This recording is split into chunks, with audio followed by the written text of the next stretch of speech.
ASUS ZenFone 10 is the best small phone for fans of compact handsets, but the ASUS ZenFone 10 could pull users away from Samsung and Google flagships with top quality performance and battery life. If you can forgive its more limited photography options and the shorter than average software support window, the ZenFone 10 is a top choice. The ZenFone 10 uses a small but well-appointed 5.9-inch AMOLED panel with a full HD resolution and a refresh rate that can reach 144 Hz. This max value only works in certain games too, so most of the time you will see a 120 Hz peak. That's still plenty smooth enough for scrolling around your apps, matching what Samsung offers with its S23 flagships and beating the 90 Hz peak of the Pixel 7. Sadly, when it comes to brightness and colors, the ZenFone falls down a bit compared to its rivals. While the Galaxy S23 and Pixel 7 do have a large screen advantage, it's a shame to see the ZenFone 10's color accuracy and peak brightness were noticeably worse than its main competitors. At least the ASUS phone offers decent color gamut coverage. Here we find one of the less impressive parts of the ZenFone 10's overall kit. That's not to downplay the quality of the components. There's a 50 megapixel main camera and a new 30 megapixel ultra wide camera and another new 32 megapixel on the front for selfies. But you get a telephoto camera on the Galaxy S23, and Google offers some of the best photo processing technology on any phone with the Pixel 7. The ZenFone's value isn't to be found in its photo kit. Here are some photo samples, you can check it out.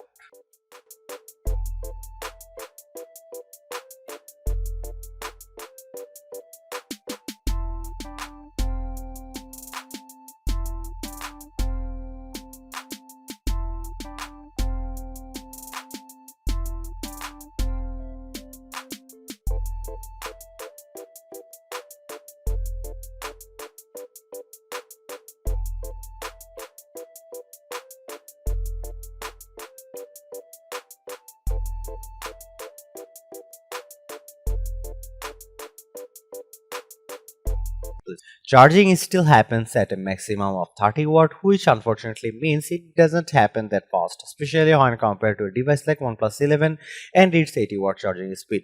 A drained ZenFone 10 makes it to 54% full after 30 minutes plugged in, which isn't that speedy these days. Lucky for us, the Galaxy S23 charges only slightly quicker, filling to 55% in half an hour. The ZenFone 10 also gets one over on both the S23 and Pixel 7 by including a charger in the box. The 30 watt charging speed may be unchanged from the ZenFone 9, but new to the ZenFone 10 is support for 15 watt wireless charging. We didn't get the chance to test this, but ASUS claims it will take a sluggish 2 hours to fully charge the phone wirelessly. Nonetheless, it's convenient to have if you need to top up your phone without hunting for a cable. At first glance, the ZenFone 10's interface looks like a stock Android, but ASUS version of the OS has some unique touches. The power menu, volume controls, lock screen and quick settings all have a different look to them and are designed to give access to more options with fewer inputs than normal Android, which I can definitely get on board with. ZenTouch also returns, opening up additional shortcuts when you swipe on the fingerprint reading power button. My preferred ZenTouch shortcut opens and closes the notifications shade quick setting window, but you could alternatively use the feature to scroll up and down web pages or scrub through your YouTube videos. I also like the ZenFone 10's quick shot shortcut, which not only opens the camera app with a double press of the power button but takes a burst of shots as it does so, hopefully catches the action before it's over. Then there's the Edge tool, which while not as customizable as something like Samsung's Edge panels, still gives you a speedy way of accessing favorite apps and shortcuts with a swipe in from the side of the screen.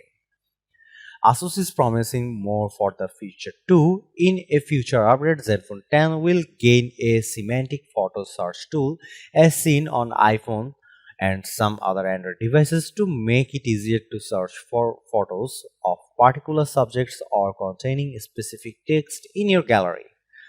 Sadly, all of these smartly thought out features are let down by ASUS update schedule. You only get 2 years of full Android software upgrades, although you at least get 4 years of security updates.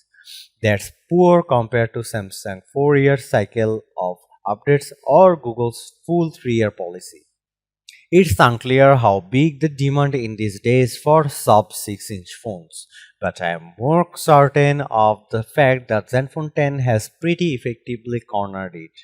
It's hard to find anything comparable for a phone this size. The next smallest Android phone we'd recommended would be the 6.1-inch Google Pixel 7a or basic Samsung Galaxy S23 or perhaps the Galaxy Z Flip 4 since that foldable device can close up small when needed. But while these phones at least match the Zenfone in most areas, they are either more expensive, not as powerful, or not as power efficient unless you prioritize photo quality more than compactness. The Zenfone comes out on top against all of these devices. If you don't mind iPhones or older handsets, Apple still sells the iPhone 13 mini and even dinkier 5.4-inch handset, which should still beat the Zenfone on power, photo quality, and software updates. Through it will be 2 years old as of this fall. I know it can be hard to switch smartphone OSs too. So if Android's the software for you, small phones are your preferences. That's little else would suit you better than the Zenfone 10.